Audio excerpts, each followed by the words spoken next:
Good afternoon, everyone, and thank you for attending today's webinar. Sally, can you hear me? Yes, ma'am, I can. Awesome. Thank you. Okay, good afternoon, everyone. This afternoon, we're going to have a really dynamic panel. Hopefully, they're going to give you the tools you need to survive during this horrible pandemic we're going through. Everybody's stress level is just off the chart, and you're scrambling to try to find online classes and do temporary distance education and everything else out there. So we're going to start off with Vince Norton. He's managing partner of Norris, Norris, and Dr. Jean Norris is going to follow right after that. Then we're going to have, she's going to talk about admissions. Vince is going to talk about marketing. Wendy Morales is with dialogEDU. She's going to talk about your online curriculum and how to handle that. And then to wrap it up, we're going to have George Sampsel. He's going to talk about online testing, how to validate, and everything that you need to know about that. It's going to be a pretty information-packed seminar, so we're going to go ahead and get started. Vince, do you want to go ahead and introduce yourself and start off with us? Thank you very much. Thank you, Sally, and welcome everyone. This feels a little bit like speed dating, and I will try not to talk too fast, but I have had a few cups of coffee today, and it's been a busy time. So just as a quick intro, I think this slide says 35 plus years of experience. I'm glad it only says 35. I'm glad it doesn't say how many years I've really been at it. And if you want to know more, follow me on LinkedIn, and we can get acquainted. Been worked on both sides of the desk. We started Norris about 20 years ago. Before that, I worked on your side of the desk.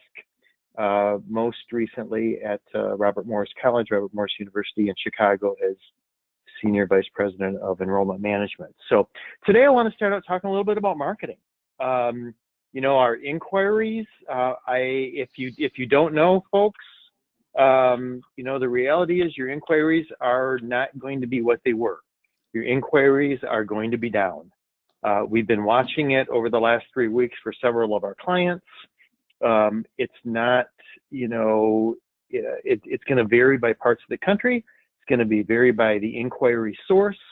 The first week we saw search results go way down because people weren't typing search terms into AdWords related to education.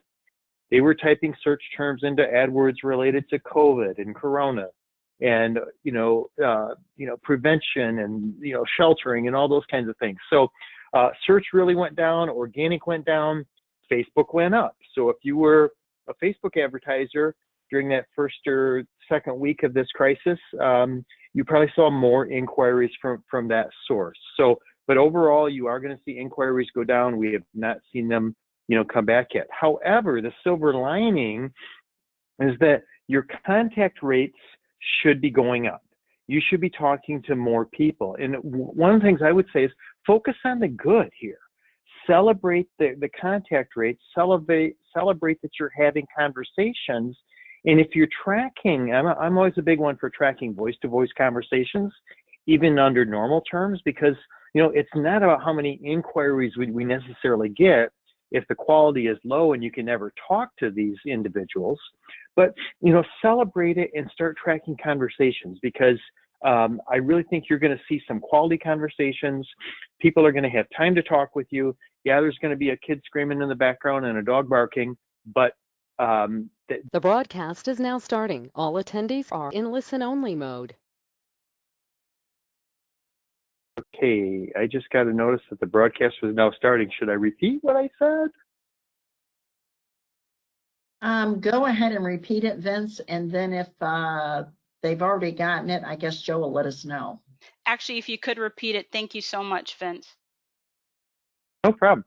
So kicking you off here, after a little technical challenge, my name is Vince. I'm the Norton in Norris. You can tell the difference between Jean and I from who has hair and who doesn't.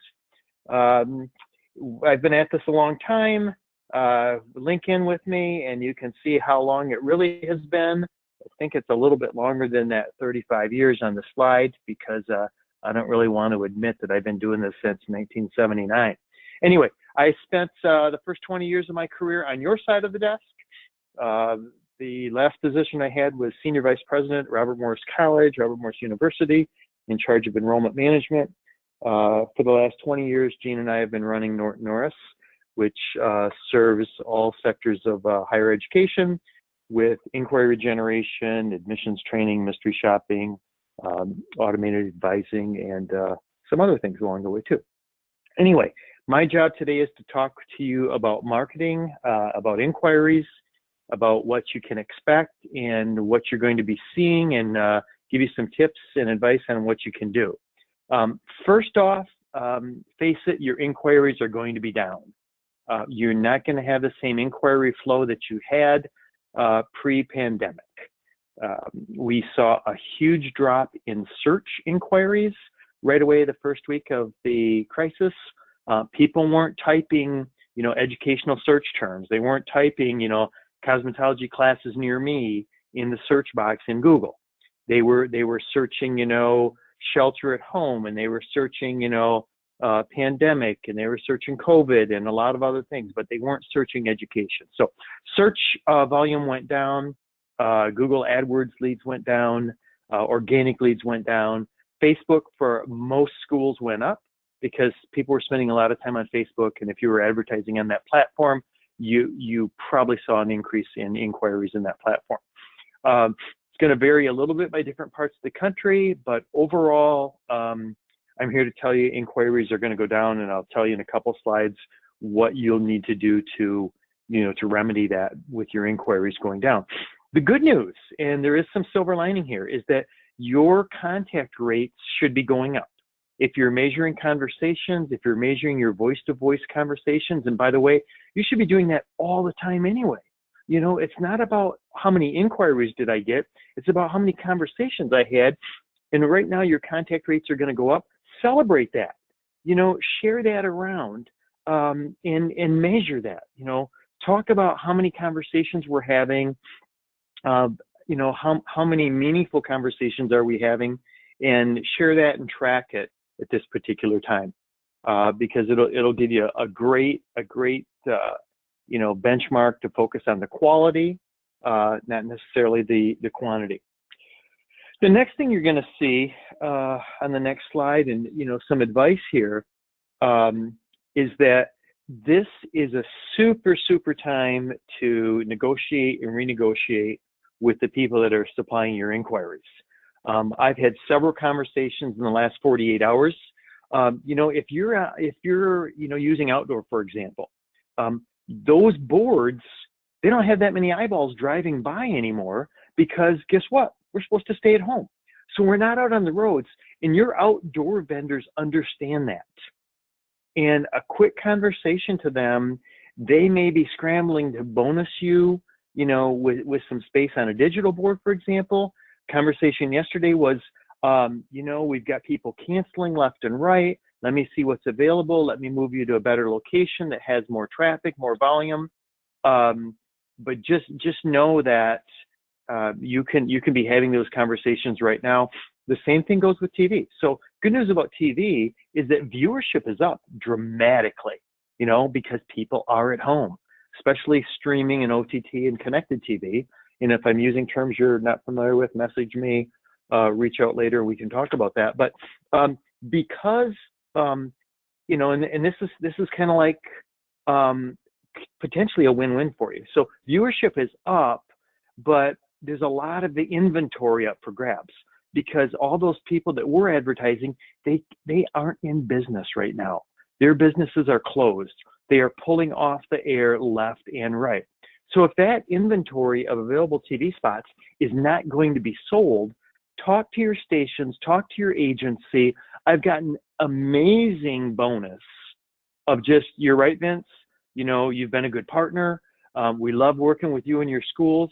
So here, we are going to give you bonus time that you can use, for whatever clients you want, yours for the using. So know that that's out there, and this is a great time to ask. If you don't ask, you won't get. All right, moving on.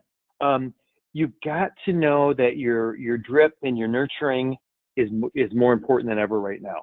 You have inquiries in your database. You have people that inquired 6 months ago and a year ago that are now very interested because they're not going to have a job. If they're a retail, if they're hospitality, food service, all of a sudden their interest is heightened. So at this point in time, and really, I mean, this is not that much different than other points, but you got to think about multiple touches, right? You've got to use email, you've got to use text. If you have snail mail, again, it's a great time. People are home.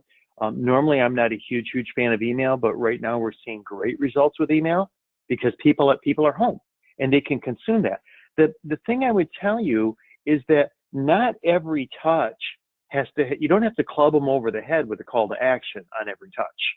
You know, you can maybe have that every other touch, and maybe one touch in your campaign as you plan that out is just to share the videos that you have. Maybe you push them to your website to read your blogs, and sure, those blogs could be a cure for insomnia, but people have time. And you'd be amazed at how many people will go to your blog page if you invite them there, and you'll be able to see those kind of results inside of your Google Analytics. So again, drip, and stay in front of them. This is really about engagement. If you have video, get links to your videos because you want to engage with people. You also want to change your messaging a little bit so that you let your students know we're online. Now, for many people on this call today, when your students first inquired, you were not an online school, right? But what happened? You changed overnight, or you're changing overnight, and you're online now, but your students don't know that.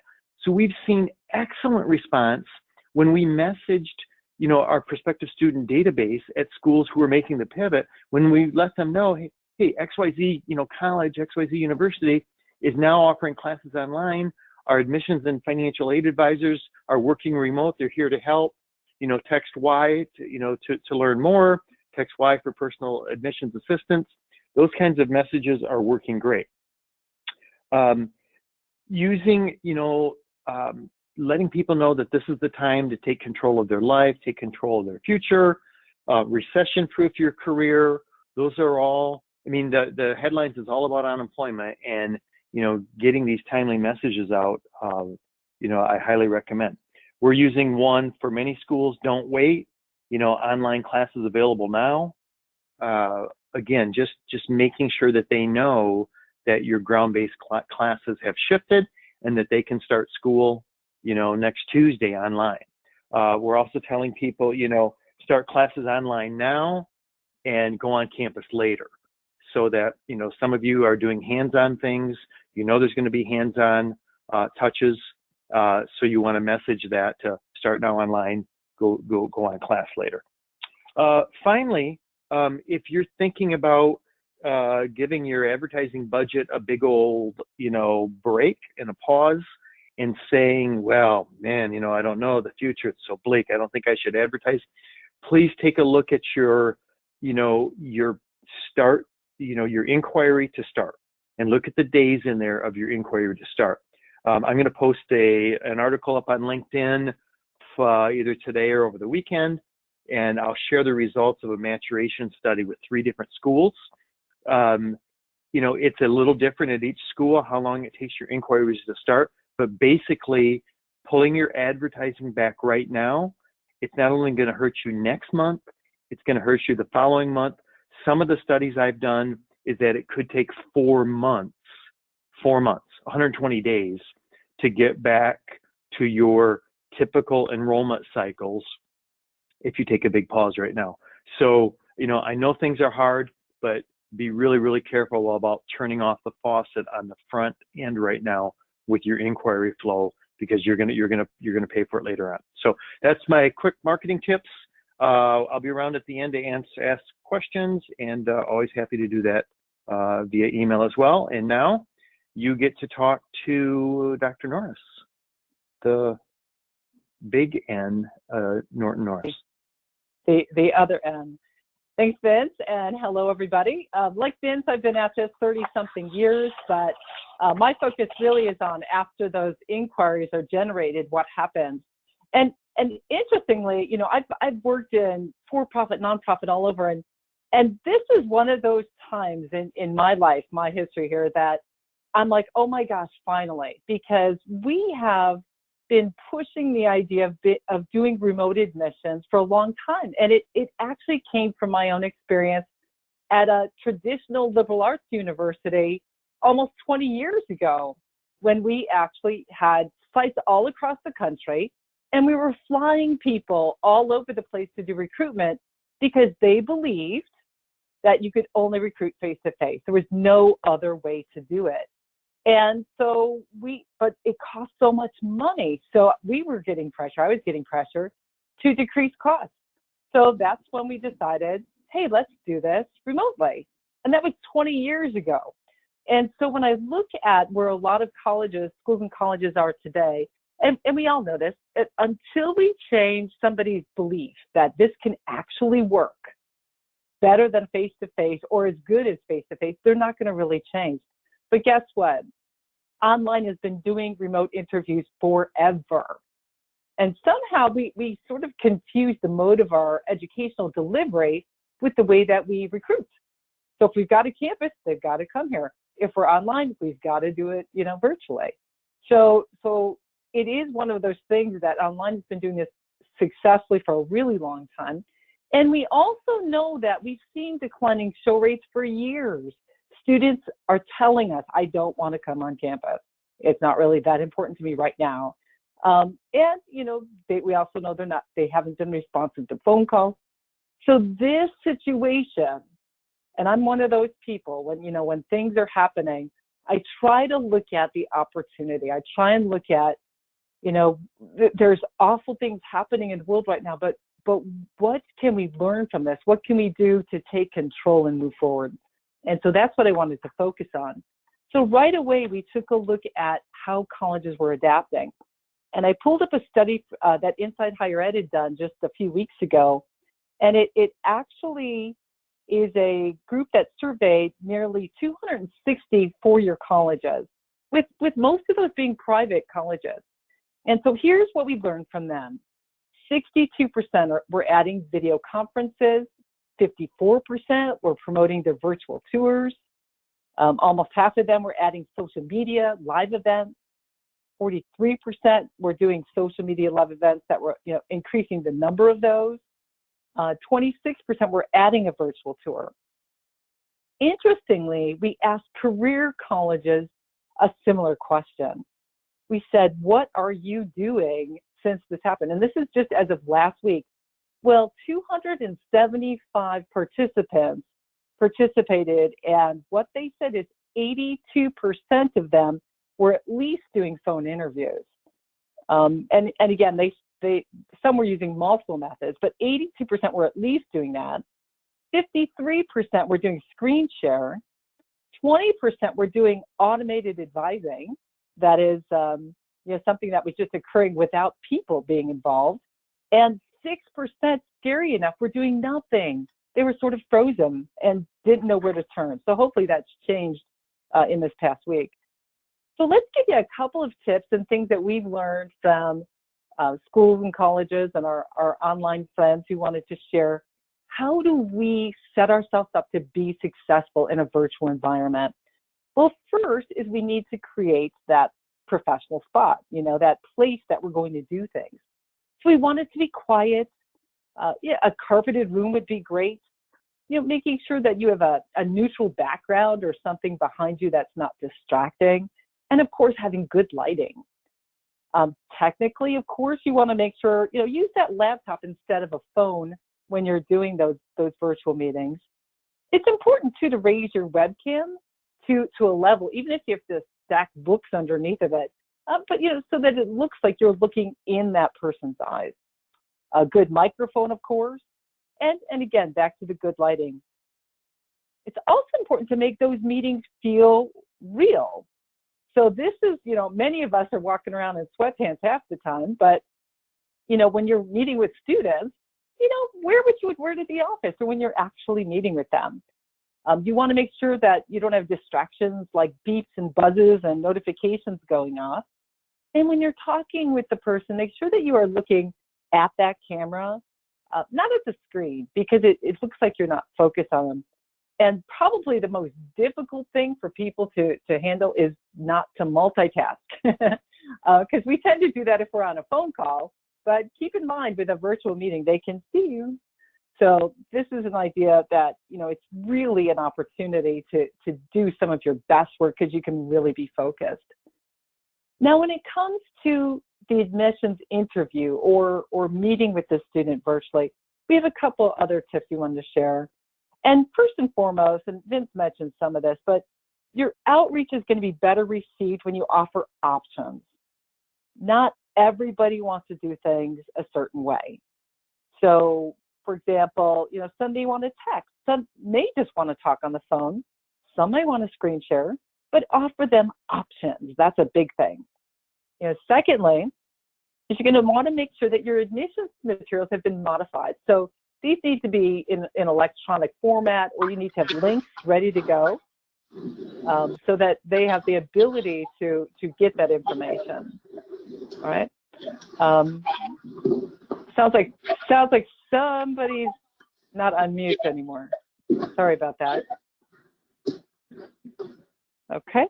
A third element is to make sure that you're practicing higher level listening. And this is a key thing, because oftentimes I think there's an assumption a person who works with students face to face is excellent over the phone, and vice versa. Well, this is a different level of listening, a much different level. And the ability to use your tone of voice and your speed and all of those things to form a relationship really takes a lot of focus. And most of all, make sure that the process is structured. It's really easy to just start chatting and showing things, but you need to have a solid framework to achieve the goals of your meeting. Now, we've also got a lot of comments and questions coming to us about how do you stay compliant in a virtual world? Like this is kind of scary. We don't want to just unleash people to do things. And so with our legal counsel, who've actually given us some tips, and even our own mystery shopping team, one of the biggest things to walk away with here is they said structure and training are keys to avoiding misleading or exaggerated statements. So making sure that there's not a lot of dead air, because that really is when admissions professionals get into trouble, because they're just trying to fill that space with something. So make sure that it's very structured. Make sure that the presentation that you are delivering is vetted by legal. So whether that's PowerPoints or documents that you're showing, of course. You also want to make sure any disclosure documents are being supplied with the ability to sign. So whether that's something you're emailing to them and they have the ability to sign and scan and return, or mail it back, or DocuSign, you're going to want to make sure you've got that ability to do that. Another great tip is to either record or shop those interviews. And again, not just as got-tos, but it's also the idea that people can learn about what's working and what isn't. And another option is to use something that's a hybrid, either something that's structured so that your team is guiding that interview within a tight framework, or that it's 100% automated. So there's some other options there. And of course, you want to have a document retention policy. So if you are recording things, you are going to want to make sure that it's something, within, if you're deleting calls or you want to delete those calls in a reasonable time frame, usually about 3 months is what we're seeing. Okay.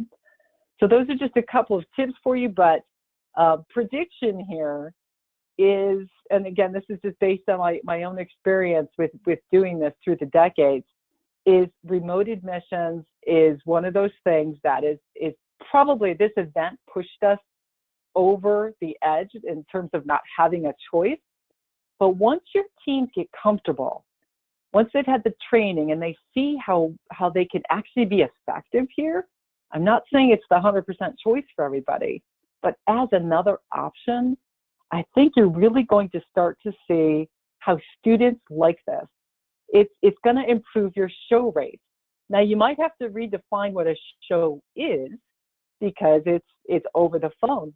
But if they're going through the same or very similar process that they would have, with the exception of a tour and meeting with financial aid, perhaps, there, it is something. It is a connection with that student, and it is a show or a version of a show.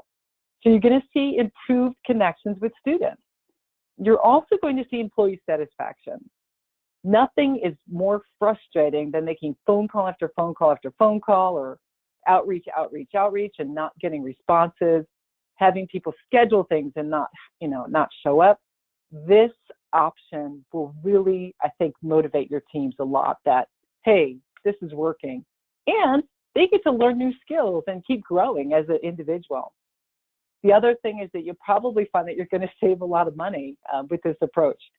Again, it's one of those things that if you have those qualified inquiries and you're doing a lot of things Vince said, the idea of converting those at higher degrees is something that we're all looking to accomplish. So again, just a couple of tips for you on the admissions side. And now what I'm going to do is turn it over to your next presenter, Wendy Morales.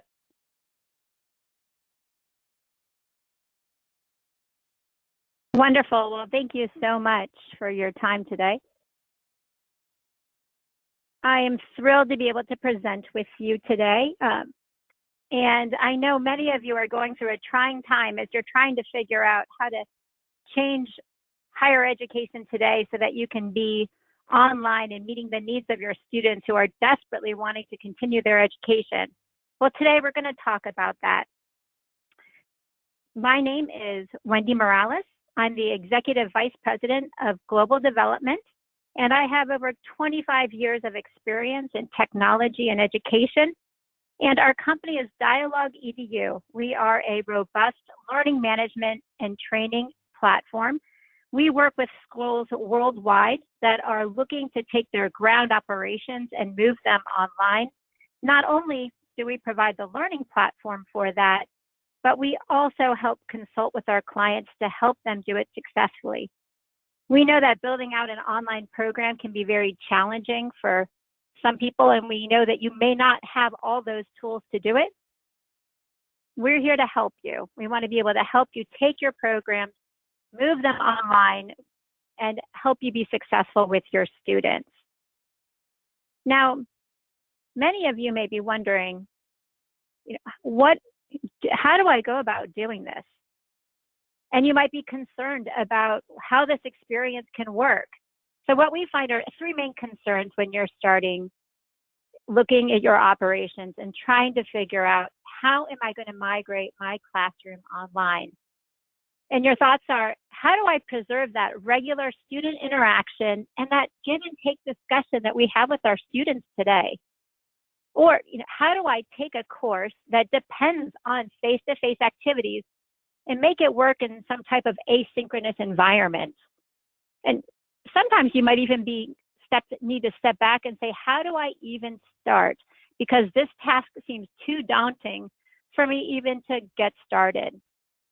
Well, the good news is that there's companies out there who can help you, and yes, you can do it, because as Dr. Norris was saying earlier, there's schools moving online overnight today that are trying to do this to accommodate their students. And what we find is this. We find that studies show that 90% of teachers actually noticed a positive change in student engagement since they moved to a blended classroom. In addition, 90% of students actually think online learning is the same, if not better, than that traditional classroom experience. So they're actually enjoying the online learning itself. E-learning enables students to learn 5 times more material for every hour of face-to-face training. Point 4 says studies show that e-learning increases learning retention rates by between 25% and 60%. So e-learning is adding a significant amount of support to our students' outcomes and learning. In addition, in 2016, 81% of US college students agreed that digital learning technology was actually helping them improve their grades. So these statistics are showing us that online is actually benefiting students learning and improving their outcomes. So it is helpful. And as you're considering moving online, you don't necessarily have to move your entire classroom online. Part of what schools are debating is taking a component and moving it to a blended classroom environment, offering theory courses online and maintaining some of that face-to-face content to be taught later, or taking the plunge and moving a course in your curriculum 100% online. Well, regardless, in all circumstances, one of the fundamental components of building a successful online program is having well-designed curriculum. So that well-designed curriculum is the foundation for having both strong learning and strong student retention. So that's what we're going to talk about today, is how do you take your ground curriculum and help build a successful and effective online course. So we're going to give you 10 tips today on how to go ahead and design that. So step one, inventory the different learning assets that you have.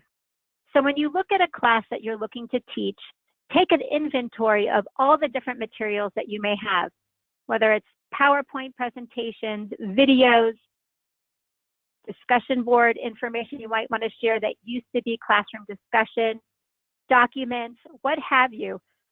Identify everything that you'd like to teach as a component of that class and take an inventory. And organize all of that learning so it can be tracked and systematically moved.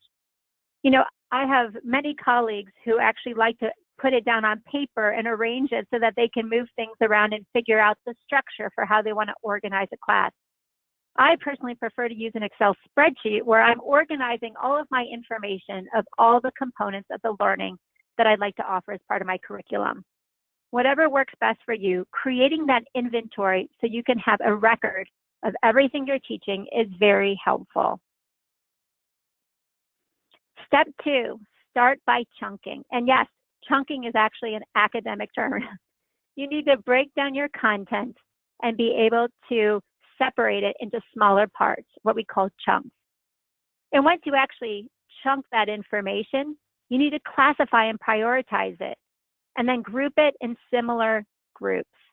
That really helps organize your information so that you can break it down into week by week learning that needs to take place. Step three, decide on the overall structure for your class. You're going to need to think of how to provide a consistent structure to support your students engaging in this material.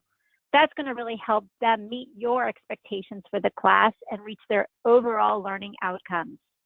So organize those chunks that you created in a logical progression, and then focus on transitioning the course in two main ways. So first, focus on your content, all the lectures, in-class discussions, hands-on work, and then your assessments and evaluations. As you can see over here on the right, you can see how it's set up so that there's a module 1, could also be a unit 1 or a week 1, however you design your course. And you can see how it's structured so that there's a module overview, then you dive into your lectures, then you have your assignments, then you start looking at your module quizzes and assessments, and then any other supplemental or additional resources that you may want to offer. This helps put some formality around the structure that you're creating to create a strong online curriculum.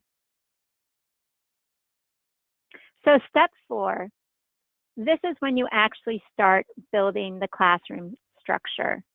So what I'm showing you here is a snapshot of a course in the dialogEDU learning platform, and how you can see it needs to be structured in a way where clear objectives are stated. So you can see there's a welcome and overview and start here, very simple.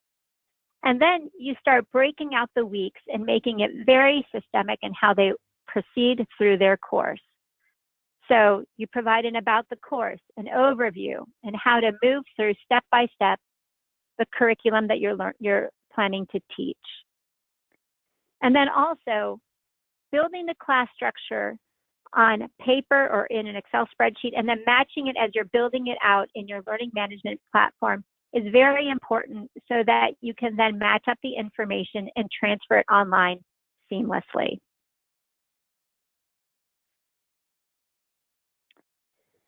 Step 5, create a clear assessment process. So an important component of learning online is coming up with the best way to assess your learners. Now, your learners may have all different types of learning styles that you have to take into consideration. And there's many tools that are out there that can help you assess your learners beyond just quizzes. So it's very important as you're looking at all the content that you're pulling together, how can you assess all your students' learning styles in a unique way, and you can do it online.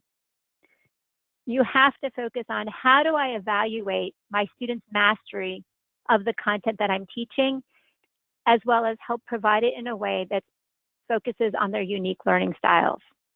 And then as well, it's very important that you create a consistent schedule of those assignments to help assess their progress. Sometimes you may think that it's more difficult online to be able to assess how students are moving through a class, when in reality, it provides you a wonderful framework to put together benchmarks throughout your courses so that students hit those benchmarks and you can judge how they're doing at learning information, retaining information, and then you can go back and reassess that. In addition, because you do have those systemic placeholders where you can figure out how they're doing at learning the information, it really helps you judge and assess each student's progress in mastery of that content. And that's critical to providing that outstanding learning experience online that you're looking to create. Step 6 is select your learning tools. There are so many phenomenal authoring tools that are out there today. So in-person content can transition beautifully into the classroom if you're selecting the right tools. So incorporating a variety of interactive and multimedia experiences can really increase the engagement for your students. And that allows you to build in opportunities for not only learners learning by themselves, but you can build in collaboration. So whether it's group work or group projects, or you're looking to assess them individually, all those different types of learning tools can be incorporated in your classroom to build a really robust learning experience. These are just some ideas of how to transform what you may have been doing from an in-class perspective to put it online. So for example, you could have an on-ground activity that was printed text, and those can be enhanced to become online digital readings or PDFs that are attached in your classroom. You can take what used to be your back and forth classroom discussions, and you can actually build online forums or discussion boards where students and faculty members are engaging back and forth in dynamic conversation. And the great thing about that is you can actually see which students are participating and putting forth effort, and you can encourage other students to participate in the discussions as well. In addition, you can run synchronous sessions, which means you can run a Zoom session or WebEx or Join Me. So if you're feeling like your class needs to have that face-to-face feel, you can do it like you do it today, where you plug in a Zoom session, you can have a class live, and you can actually see your students in their homes and participate with them and ask them questions and get that feedback like you would inside the classroom, but now do it online. And the great thing with that is you can actually record those sessions and have them on demand so that students can go back later, watch the sessions, and glean information from those live synchronous sessions that you may have had with them. If before on ground you had a PowerPoint that you showed, those become digital study guides, or they can become enhanced presentations that you're doing online in the classroom. If you had in-class exams, those easily transition to timed online assessments, and you can actually have them auto-graded for efficiency. So instead of having to manually go through your exams from each of your students, let the system do the work for you and grade them on your behalf. Hands-on assignments that used to be completed on the ground can now be completed through simulations or interactive web-based tutorials. And in addition, there's many third-party publishers that are out there that provide fabulous labs and tools that address this specific concern of having assignments that require hands-on management that can be simulated in an online setting. So finding those third-party publishers that can provide those tools is critical to building that robust learning environment. And then lectures. Nothing's going to replace the knowledge of your faculty members, and capturing that in videos or multimedia or supplementary web enhancements is really valuable and captures those professors and all their thoughts so that they can be presented to students, not only one time, but multiple times in addition to that one time. Step 7, how to transition your content online. So up until now, we've talked about you've organized and taken an inventory of your content. You've mapped it out so that you know in what order you want it to be displayed. In your learning management system, you've created your course structure, and now it's your time to upload that digital content in the same order as it appeared in the course. So start systematically adding that digital content in the course outline and publishing it is really valuable. And once you transition all your content online, it makes it very easy to be able to manage your content. Now that everything's inside your classroom and you've built out that online curriculum, you can't forget this step. Step 8 is test out your course. You have to conduct user experience testing, and it's great to ask colleagues or staff members or just maybe someone who's not even familiar with your information to come and test drive your course to test out the user experience. This really ensures that the flow of the course modules is seamless, it's logical, and that there's no pitfalls where maybe they get stuck. It also lets you start thinking through if you have to lock down components so that prerequisite information must be completed, or if you only want them to be able to progress week by week so that you're only giving them bite-sized chunks of information so that you can ascertain that they've learned that material before they move on to the next step. So testing out your content is critical. Step 9 is be flexible. It's very important to consider making available only the current unit for students as opposed to opening up units for the entire term. And really that just allows yourself to be able to adapt for future assignments or lectures based on the feedback from the previous unit. Even though you may have done all the user testing you could have imagined, sometimes something may happen where you have to change or upload or adapt the future material. So if you only unlock that current unit, it gives you the flexibility of changing those other units as you need to. And the final step is preparing everyone for change. Change can be tough for everyone. I mean, we're all living through that today as it is. And it's very critical to try to make it a positive experience. Even if it's trial by fire as you're trying to move from on ground to online, let's make this a positive experience. So training your staff on how to manage students online, training faculty on how to teach online, and training your students on how to take courses online is critical. So there's courses out there, there's tutorials, we have courses that we can provide to help make sure that your staff and faculty and students feel equipped to be successful. And then effectively communicate. So get everyone excited about this transition. Send out newsletters, post on social media, post your blogs, talk about positive information about how this online education and curriculum can really be helpful for them. That's going to be very important in getting them excited for this transition and this change. Then your online curriculum really is only half the equation. Making sure that your faculty are engaged and participating and really care about students and become involved with them is what's going to make that dynamic learning experience for your students. So getting your students and your faculty to buy into it and get them excited is really critical to making this an awesome experience for everyone. And of course, selecting the right technologies to optimize that learner experience is paramount. We're a learning management technology with dialogEDU. FAME is an awesome SIS system that can support your students. I mean, we are glad to help out however we can in making this transition successful. So with that, you're welcome to ask me any questions at the end. My contact information is here. Thanks for your time. And what I'm going to do now is transition over to the next panelist who will be presenting. Thank you, everyone.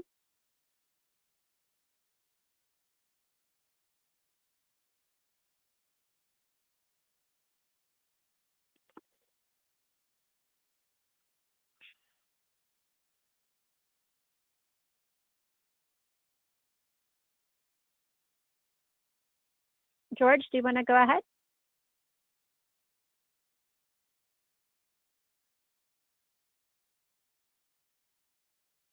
Not letting me take over control for some reason. Okay. Perfect, thank you. Hello, my name is George Sampsel, and I'm with Online Testing Group, and I'm actually affiliated with Tennessee School of Beauty in Knoxville, Tennessee, and I'm going to talk to you about testing your students in theory, either obviously now off-site. We started, we're not your normal testing company that you may find when you're searching for an online testing company. We've been around for right about 10 years. Our story is that I've been in the beauty business for about 30 years, and about 10 years ago, one of my sons was home from his first semester at college and was going to run some errands, and asked him if he wanted to go, and he said that, you know, let me finish taking this quiz, Dad. And I was like, yeah, right, whatever. I'm old school. When I went to college, we you know, obviously had paper and pencil, if not chisel and tablet. But I went back and was talking to my business partner about that, and so happened our copy machine lease was up. We were making at least 200 exams, copying those every other week. So that kind of led us to be a leader in the beauty industry as far as online testing. So what we've done is we've taken the paper and pencil exams and we've put those online. We obviously are affiliated with the beauty business, but it does not matter your affiliation, whether it be dog grooming school, aviation, auto mechanic, HVAC. You own the content. We don't own the questions. We just provide you a way to test your students. So the content is yours. So you can enter the questions. It's going to be your content. The exams are totally customizable. You're using, like I said, your content, so you own the information. We've had Ulta, massage schools, healing arts centers, and we've actually got some healthcare schools that are using online testing now through us. Our students today, all across the board, have had computers in the hands. Most of them have had computers in their hands and laps as long as they can remember. So I know our students at our school, if we were to go in, like I said, we've been testing for about 7 or 8 years now online. If we were to go in and hand them a paper and pencil test, you know, they would virtually just laugh at us. So it gives your school, if you're not using online testing, it does give that sense of updated technology. I know several of the vocational training schools and disciplines tend to be a little behind the times. So that gives a sense of, oh my gosh, they know what they're doing at our school. For instance, we had a student one time that her friend was going to a traditional college and they were going to go out one night. And so my student went over to her house and she's like, you know, I got to wait, I got to finish taking my test. That's similar to my son.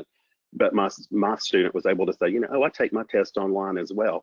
So it didn't make her feel like she was any lesser for going to another school other than a traditional college. In addition, let's say if you are the only HVAC school in town and you have online testing, that's such a point of difference when that new school does pop up. Or let's say you're the first HVAC school to start using that.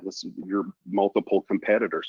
That gives you a definite advantage to say, hey, look, one of our things is we use online testing also. No more cutting corners for students. We all know that students, if given an opportunity, would love the chance to cut corners and to make it easy on themselves. This kind of takes that out. It's very, very, very difficult for students to cheat, if not impossible for students to cheat. Some programs out there, if you Google, they'll say that they scramble their exams, and they do scramble the questions, but it's still a static test. Their 1, 2, 3, 4 is still going to have the same A, B, C, D. Our system scrambles the question and the responses. So, for instance, my 1, 2, 3, 4 might be your 8, 9, 10, and 11, but here's the difference. Your A, B, C, D might be my C, B, D, A. So if you have a group of students sitting around in a circle trying to take the exam, hey, what did you get for number 4? They're not going to be able to cheat doing that because their number 4, 1 is going to be different. Plus the responses are going to be scrambled also. We actually had a mathematician that was a friend of ours that looked at this, and we asked him, hey, given these parameters, 50 question exam, responses, all this kind of stuff, how likely is it that a group of 100 students would have the same exact test? And he worked on it for a couple of weeks and basically came back and told us that the chances of getting struck by lightning twice are greater than 2 people with the parameters that we gave him would have the same exact test. So I've even had a couple students come back to me and tell me, oh my gosh, the system changed my test, my responses. No, the system didn't change your response. You may have answered, let's say if answer 4 might have been, or question 4, response A might have been red, and you go back and look at your exam before you submit it, red, instead of being option A, might be option D now. So it's totally randomized. Even when you go back, it randomizes the responses. You control the time as well. This is another great feature, and we'll talk about the preferences a lot in just a few minutes as well. But you can control the time. I usually tell everybody per question. It depends on your discipline. My massage schools that use the program, typically they'll allow a little bit more time. A lot of my cosmetology schools, I'll tell them, 30 to 45 seconds per question is plenty. If you give enough time, the students can go out and obviously look up the question, or they can have their book there if you're doing distance learning at home. However, if you control the time, they might be able to look up, let's say maybe 1, 2, maybe 3 questions. However, they're going to time out. So for a 50 question test that's multiple choice, I usually allow 30 minutes, and that's plenty of time.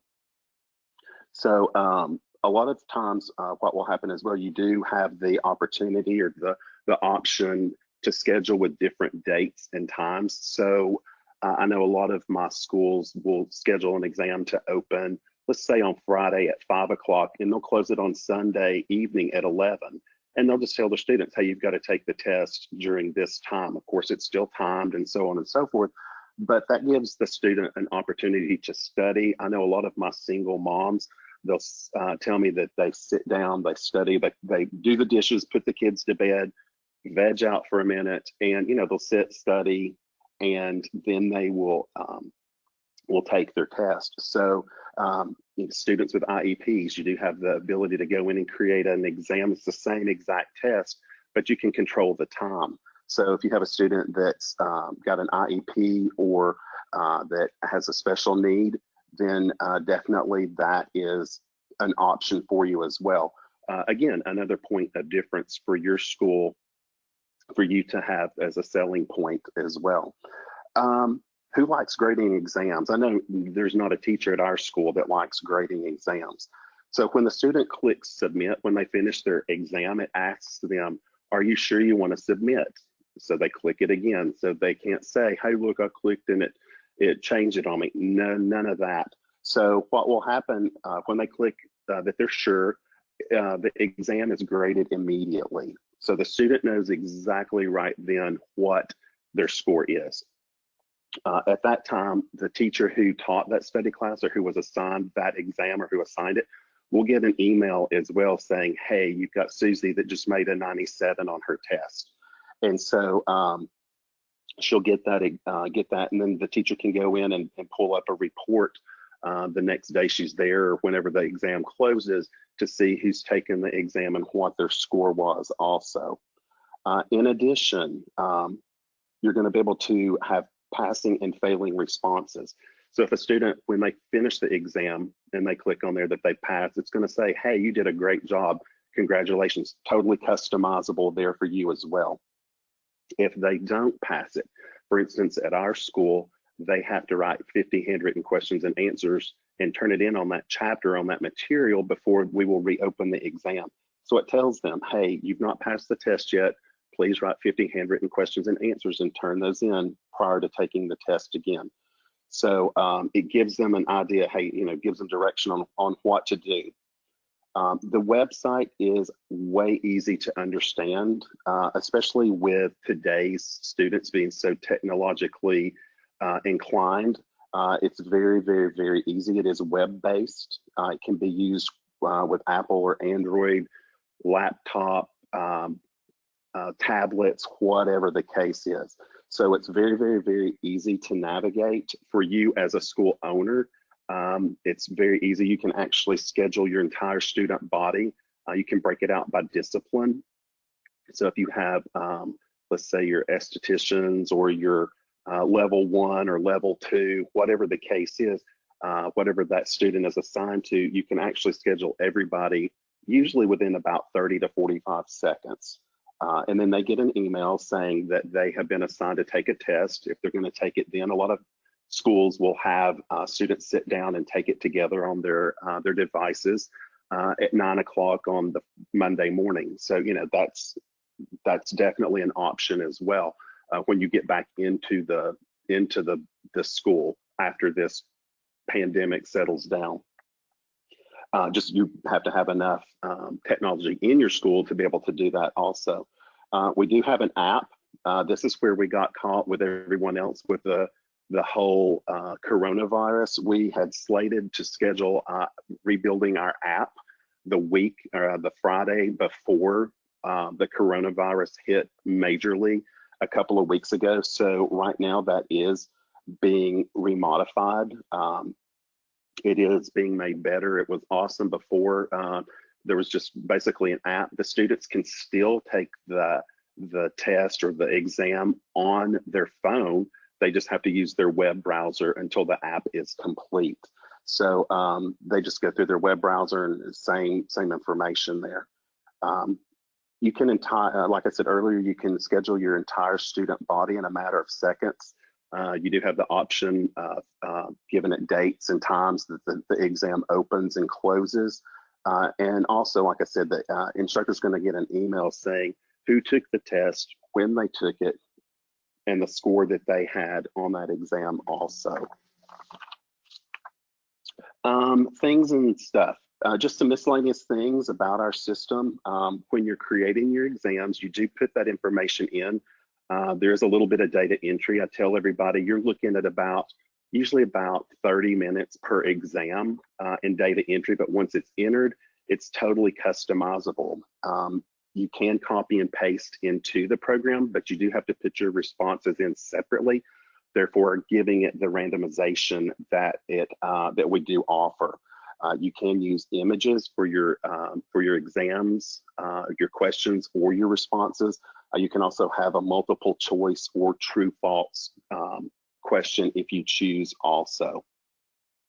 Like I said earlier, no more grading exams. The cost of our program is $1,188 yearly for a subscription or $129 monthly, which if you think that the amount that you're paying an instructor or staff member to sit in grade exams, especially if you've got a larger school, not to mention the paper use the copy machine and the storage of the exam, that's nothing. That's very, very, very minimal. Reporting, we do have several different reports that you can take advantage of. You can compare instructors. For instance, if you had Mrs. Smith that taught, let's say, chapter 1 and her overall scores were a 97, and you had Mrs. Jones that taught that same chapter the next time it was taught and her overall scores were an 86, you can actually suggest next time that the first teacher teach it and the second teacher sit in and maybe give some pointers, or the first teacher give the second teacher some pointers. So it's real good as far as being able to build your staff up and get everybody on the same page as well.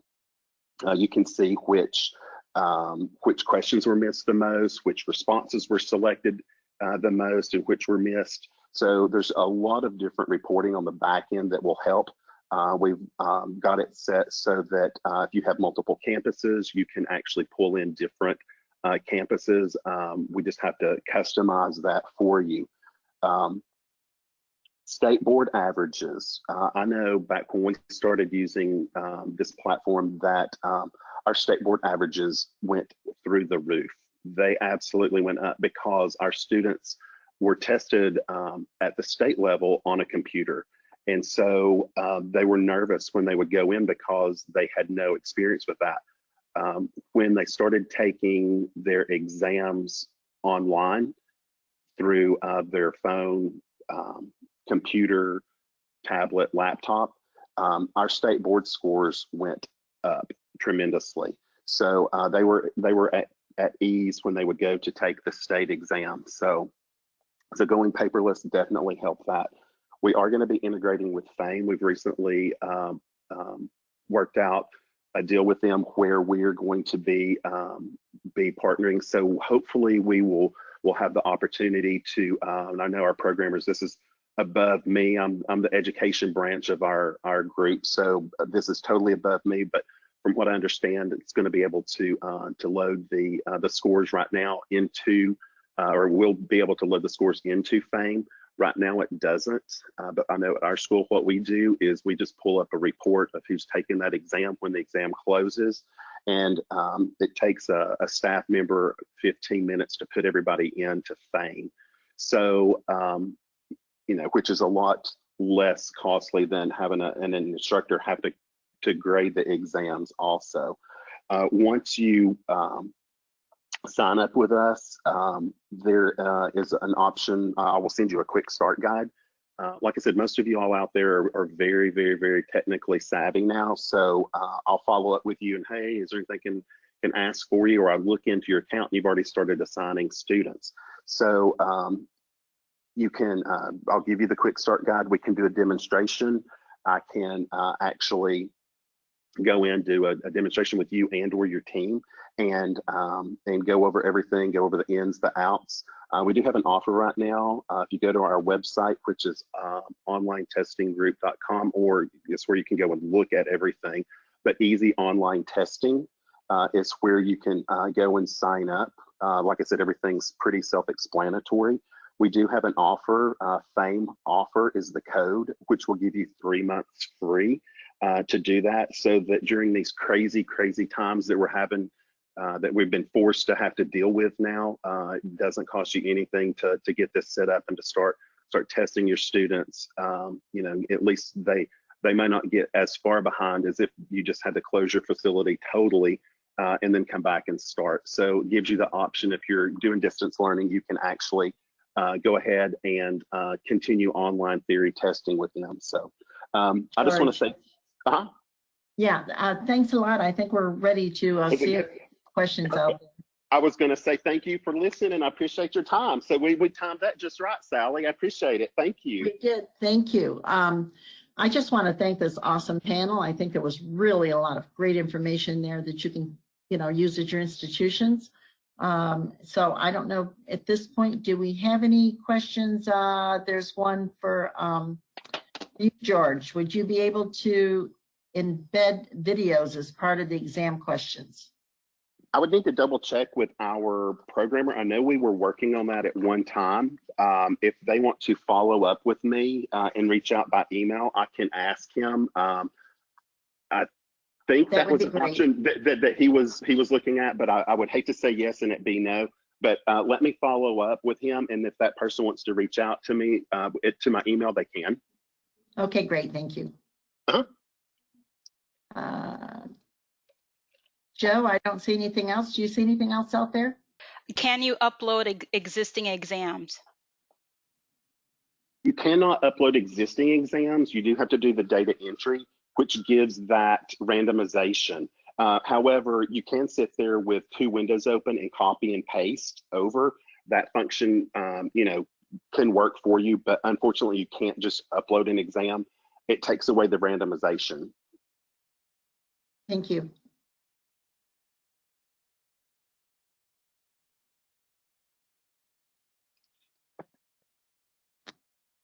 Joe, you don't see anything else? I don't have any other questions, Sally. I don't either. So this is going to conclude our It webinar. looks like we have one more question. For Okay. dialogEDU, how does the program keep track of student engagement?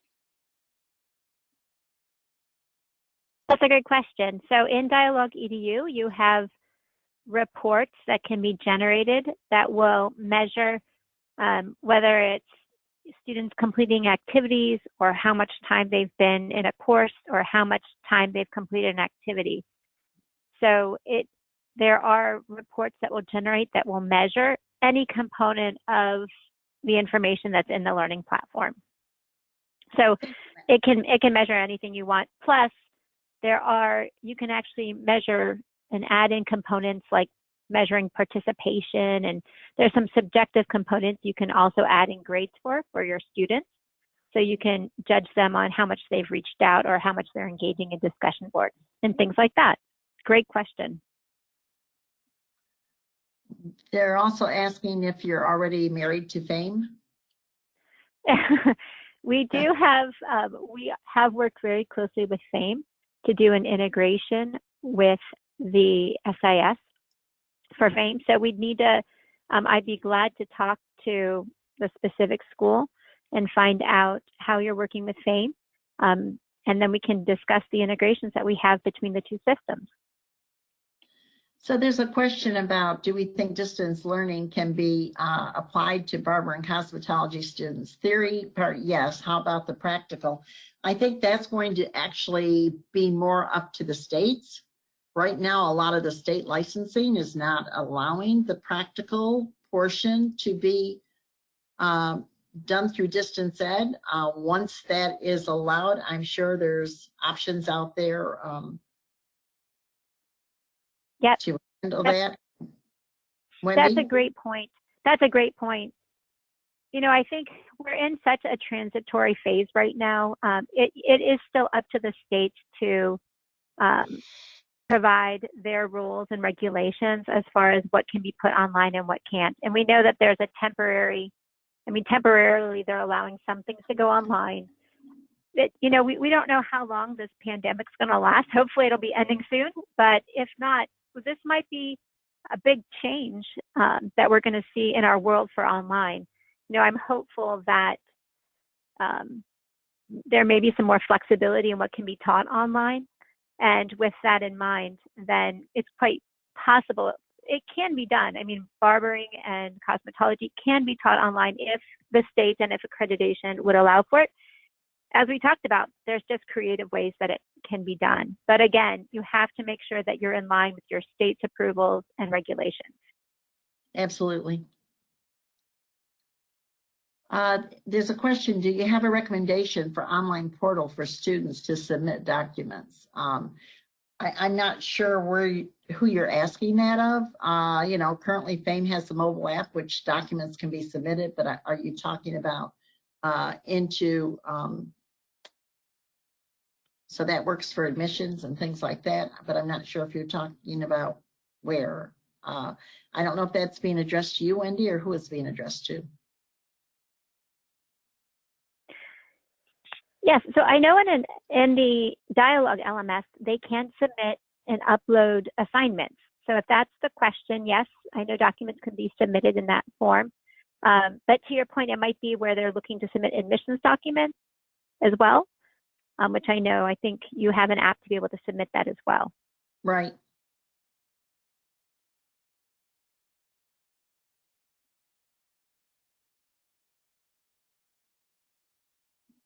Do you see anything else, Joe? I don't see No, it. I think we've answered all the questions at this time. Okay, well, again, I want to thank the panel. It was really an awesome session. I enjoyed it, and I'm not even in the owning school, so I learned a lot from it. Thank you very much. Thank you, Sally. Thank you, Thanks, Sally. Vince. Thanks, everyone. Thank you, Thank everyone. Thank Appreciate you, it. Wendy. Thank you, George. Thank you. Be safe. Thanks, Stay Joe. well. Thanks, Every- Sally. Thank you. You Enjoy the also. weekend. You too. Bye. Bye.